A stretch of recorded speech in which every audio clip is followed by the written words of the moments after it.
भजन कैसे करना चाहिए? कैसे करना चाहिए भजन?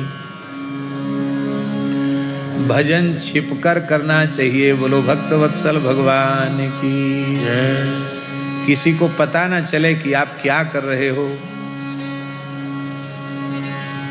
सुमिरन ऐसा कीजिए, संत मलुकदास जी कहते हैं, सुमिरन ऐसा कीजिए दूजा लखे न कोय, होठ न फरकत देखिए प्रेम राखिए गोय। जो तेरे घट प्रेम है तो कही कही काहि जनाव, अंतर्यामी जानी है अंतर्गत को भाव। दुनिया को दिखाने से कोई प्रयोजन नहीं है, भजन छिपकर करना चाहिए। पता ही नहीं चले कि आप क्या करते हो। धन तब तक सुरक्षित है जब तक उस धन की किसी को जानकारी नहीं है, और जानकारी होने के बाद बाहर के चोर तो पीछे लगे है सके बुद्धि बिगड़ जाए तो घरवाली चुरा के धर ले कोई चीज, धीरे से नजर बचा के रख ले। हो सकता है पुत्र ही कुछ इधर उधर करके रख ले।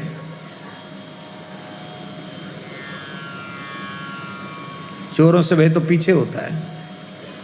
सबसे बड़ी संपत्ति है भजन, और वो बहुत छिपा करके। इसलिए बड़ी विनम्र प्रार्थना है, भगवान की अत्यंत कृपा होती है तब यत् किंचित कुछ अच्छी बातें मन में आती हैं, ध्यान में आती हैं, अनुभूतियाँ होती हैं। उन अनुभूतियों का प्रकाश जैसे तैसे के सामने नहीं कर, अच्छी बात तो प्रकाश करना ही नहीं चाहिए। यदि संभव हो, आवश्यक समझ में आवे कि कहना जरूरी है, तो अपने गुरुजनों से इस दृष्टि से कहना चाहिए कि हमारा वह मार्ग और आगे बढ़े। प्रचार प्रसार की दृष्टि से नहीं, प्रचार प्रसार से बच करके भजन करना चाहिए। लोक मान्यता अनल सम करतप कानन दाह। लोक की जो मान्यता है वो भयंकर अग्नि के समान है, वो साधन रूपी, तपस्या रूपी, भजन रूपी जंगल को जलाकर खाक कर देती है। लोक मान्यता से बचकर के भजन करें। एक संत थे, गौड़ीय संत थे, मिथिला क्षेत्र के थे। उनका नाम था श्री विपिन बिहारी दास जी। उन्होंने एक घटना सुनाई थी बहुत प्राचीन काल की। उन संत का क्या नाम है वो तो मैं विस्मृत हो गया, मुझे स्मरण में नहीं है, लेकिन एक घटना उन्होंने सुनाई थी कि एक संत थे, बड़े उच्च कोटि के भजन आनंदी महात्मा थे, बहुत उच्च कोटि के। अहर्निश भजन, हरि तज किमपि प्रयोजन नहीं, ऐसे थे। भगवान को छोड़ के कोई प्रयोजन ही नहीं। और श्री जनकपुर में विराजते थे, तो प्रतिदिन जानकी महल में आकर एक बार दर्शन करते थे, बस किशोरी जी का, अब फिर अपनी कुटिया में चले जाते। धीरे धीरे भजन की सुगंध फैली और भीड़ बढ़ने लगी। सेठ, साहूकार, राजा, महाराजा जो आओ, चलो बाबा के दर्शन करें। हमें बड़े परेशान हो गए कि क्या करें। जानकी महल में दर्शन करने जाते और लोग रास्ते में भीड़ खड़ी हो जाती। अरे बोले तो दर्शन का सुख भी छिन गया, क्या करें। रहना तो जनकपुर धाम में ही है, भजन तो करना ही है, तब क्या करें। युक्ति सोचो, ये भजन बचे कैसे। बोलते किसी से नहीं थे, और श्रद्धा लोगों में होती है तो उनके दर्शन से लोगों की इच्छाएं पूरी हो जाती। तो जनकपुर की ही एक वेश्या थी, बहुत सुंदर नृत्य करती थी। आप एक दिन रात्रि को उसके यहाँ चले गए अपनी कुटिया से। अब कुंडी खटखटाई, उस देवी ने द्वार खोला, सोचा कोई पुरुष आया होगा धनाढ्य, देखा कि तो महान संत हैं। अब वो देखकर आवाक रही, तब तक तो वो महापुरुष उसके चरणों में पड़ गए और रोते हुए बालक के समान कहा कि माता, आप अपने इस बालक को बचा लो, मैं धाम छोड़कर जा नहीं सकता, यहीं रहकर किशोरी जी के चरणों में भजन करना है, और लुटेरे पीछे पड़ गए हैं मेरे, मुझे भजन नहीं करने देते हैं, आप मेरे ऊपर कृपा करो।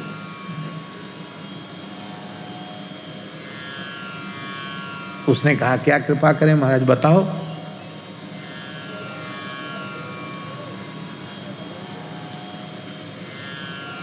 तो उन्होंने कहा कि बस कृपा यही करो कि तुम्हारा घर तो बहुत बड़ा है,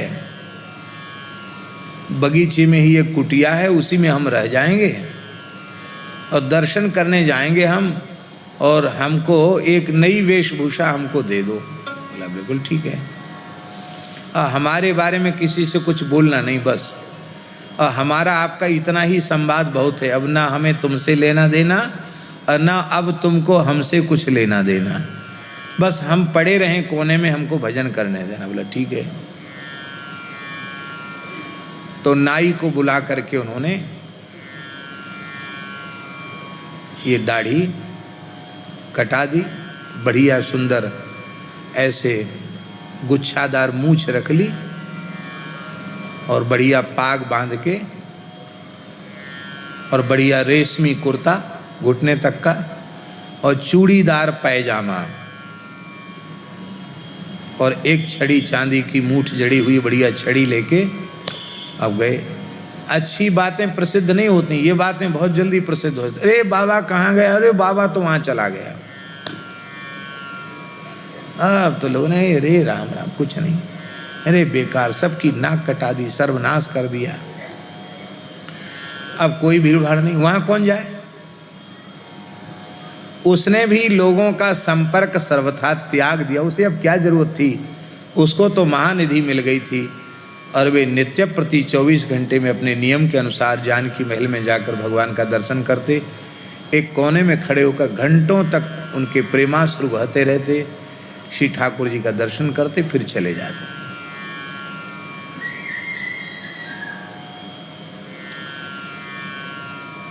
अब लोगों की भीड़ तो बिल्कुल बंद हो गई, दर्शन का नियम उनका नहीं छूटा।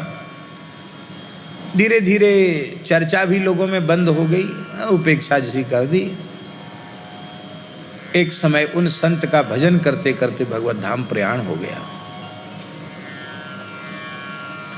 प्रयाण जैसे ही हुआ तो उस समय के जो महाराज थे जानकी महल के, उन्होंने देखा कि अकस्मात ठाकुर जी का दीपक बुझ गया।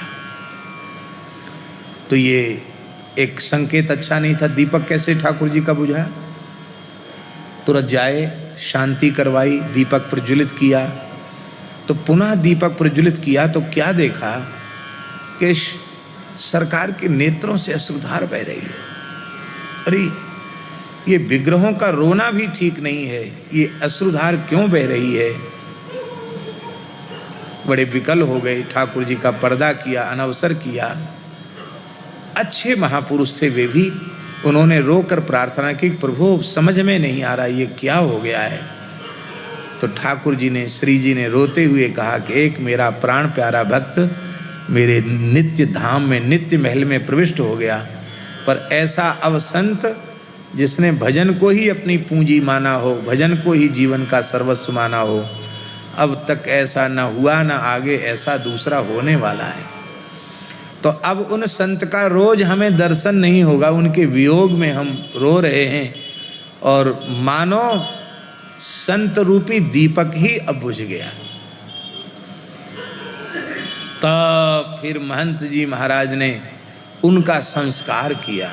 ओ गाजे बाजे से सारा जनकपुर एकत्रित हो गया। अरे ऐसे संत तो पहले जो लुप्त हो गए थे, मरने के बाद फिर से प्रकाश उनका हुआ और उनका उत्सव मनाया गया। ऐसा हमें इतिहास संत श्री विपिन बिहारी दास जी ने सुनाया था। नाम भी बताया था, रामानंद संप्रदाय के ही कोई संत थे, रसिक परंपरा के संत थे, सखी भाव की उपासना वाले संत थे। भजन संपत्ति है, यह पूंजी है, इसको छिपा करके रखो, पता न चले क्या कर रहे हो। कि हाथी में बुद्धि आ गई भगवान की स्तुति करने की, तो हाथी किस क्लास में पढ़ा था? प्रथमा, मध्यमा, शास्त्री, आचार्य, कौन सी कक्षा उत्तीर्ण की थी उसने? कहां पढ़ने गया था? वो एक स्तोत्र बोल रहा है हाथी, गजेंद्र मोक्ष, उसको कहां से ये बुद्धि आ गई? तो श्री सुखदेव जी समाधान कर रहे हैं। सुखदेव जी कह रहे हैं भगवान की उपासना किसी जन्म में की गई हो वो कभी व्यर्थ जाती नहीं। एक नाम भी जो लिया गया है वो भी व्यर्थ जाने वाला नहीं। पूर्व जन्म में जिस स्तोत्र का ये पाठ करता था, आज संकट काल में वही संस्कार इसके काम आए और वो पुनः जागृत हो गया वो स्तोत्र, और उन्हीं उसी स्तोत्र के द्वारा भगवान की स्तुति करने लगा। इससे हम लोगों को बाबा एक शिक्षा लेनी चाहिए, कोई ना कोई एक भगवान की स्तुति ऐसी कंठस्थ कर लेनी चाहिए कि जो हमको ऐसी रट जाए कि हम सोएं तो भी वो स्वप्न में भी न भूले। ऐसी कोई भगवान की स्तुति रट लो, कोई न कोई एक स्तोत्र उसका नित्य पाठ करो अवश्य, क्योंकि गजेंद्र के काम में आ गया पूर्व जन्म का स्तोत्र। ऐसे ही हम किसी योनि में कर्मवश पड़ जाएंगे, लेकिन भगवान का वे स्तोत्र यदि हमारी स्मृति में आ जाएगा तो हमारा कल्याण का मार्ग अवरुद्ध नहीं होगा, हमारा कल्याण का मार्ग खुल जाएगा, हमारा परम कल्याण होगा। अभ्यास काम आता है। अभ्यास की कितनी महिमा है। हमारे यहां एक महात्मा थे, उनका नाम था गोविंद दास जी। मलुकपीठ से लगा हुआ निकट में सुदामा कुटी का संत निवास है, वहां वो रहते थे। निम्बार्क संप्रदाय के संत थे। उनकी तबीयत बिगड़ी, ब्रेन हेमरेज हो गया। मिशन में ले गए, डॉक्टरों ने कहा इनको ब्रेन हेमरेज है और यहाँ छोटा हॉस्पिटल है, हम इलाज नहीं कर सकते, और कहीं ले जाओ।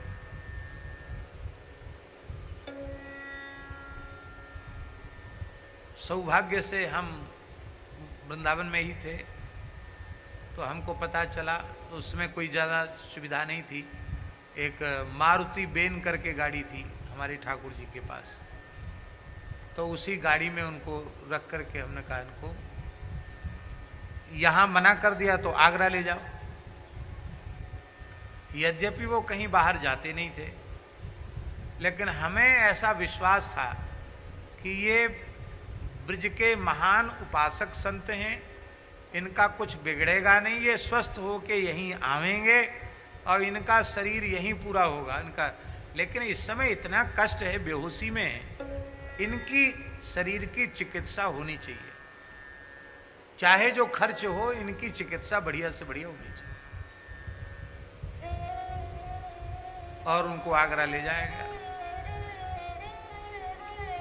अच्छे हॉस्पिटल में ले गए और बड़ा ऑपरेशन था। ऑपरेशन हुआ, सफल हो गया ऑपरेशन। तो ऑपरेशन जब करते हैं तो कोई चीज उसको प्रयोग करके सुंघा करके उसको बेहोश कर देते हैं, बेहोश कर देते हैं, मूर्छित कर देते हैं। इसके बाद ऑपरेशन होता है। मूर्छित तो वो थे ही। तो ऑपरेशन के काल में भी जब पूर्ण अचेतन अवस्था में थे, वो बीच बीच में ऐसे ऐसे करते, अपने हाथ से ऐसे करते, कभी ऐसे करते, और जब बोलने लगे तो अभी अचेतना में आंख बंद है, कहते यार ठाकुर जी की आरती हो गई है, रसोई बना लो, भोग लगा लो। वो डॉक्टर आश्चर्य में पड़ गए कि ये क्या कर रहे बाबा, ऐसा मरीज तो हमने आज तक देखा नहीं। माने उनको सेवा का ऐसा अभ्यास था कि उस अवस्था में भी भगवान की स्वयं सेवा उनकी होती रही। फिर वृंदावन आ गए और कई वर्ष तक वो जीवित रहे और अंत में वृंदावन की रज उन्होंने प्राप्त किया। ये क्या है?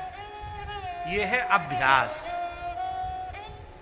अभ्यास काम आता है। एक और बात हम आपको सुनाएं। एक बंगाल में कलकत्ते में एक माई थी, उनका नाम था मानोदा दासी। हमारे खाक चौक के मूल पुरुष प्रथम पहाड़ी बाबा की शिष्या थी वो। बड़ी नाम जापिका थी। इतना नाम जप किया था कि ऐसा हाथ लगातार रहने से हाथ सीधा होना बंद हो गया, ये हाथ ऐसे ही रह गया।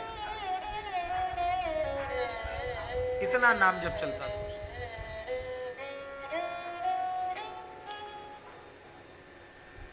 उसने अपनी बहुओं को कह दिया कि मैं जब मरणासन हो जाऊं और कथनचित में बेहोश हो जाऊं, चेतना का कोई लक्षण न दिखाई पड़े तो भी हमारी माला हमारे हाथ से अलग मत करना। हमारी माला हमको, और माला कथनचित न हो तो मरते समय मेरे हाथ में मेरी माला जरूर दे देना। तो उनके पति ही बहुत बड़े डॉक्टर थे, जगन्नाथ, डॉक्टर जगन्नाथ कुंडू, बड़े डॉक्टर थे। उनके पति ने ही प्रमाणित कर दिया कि तो गई, ये पधार गई।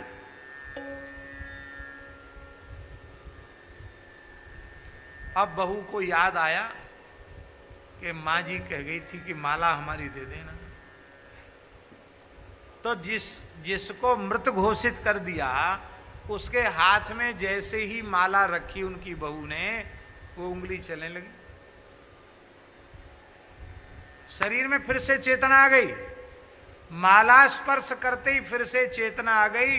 होठ हिलने लगे, हरे कृष्ण कृष्ण कृष्ण हरे हरे, हरे राम राम राम हरे हरे। महामंत्र चलने लग गया और माला चलने लग गई। और एक माला पूरी और आधी माला हुई और इसके बाद फिर माला रुक गई, वो ठाकुर जी के यहाँ चलेगी। माने ये अभ्यास की बात है।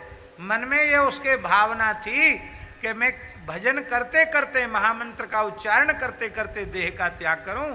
तो चेतना जाने के बाद फिर शरीर में आ गई और उस अभ्यास की महिमा, उस अभ्यास के कारण मृत्यु के क्षण में भी माला रुकी नहीं, माला चल गई। भगवान के नाम जप का अभ्यास, कीर्तन का अभ्यास, भगवान के स्मरण का अभ्यास, ऐसा अभ्यास कि मृत्यु के क्षण में फिर चित्त की वृत्ति इधर उधर न जाए, केवल श्री ठाकुर जी का पवित्र नाम ही हमारी जिह्वा पर आवे। तो आज उस स्तोत्र का स्मरण किया और उसी स्तोत्र का वो पाठ करने लग गया।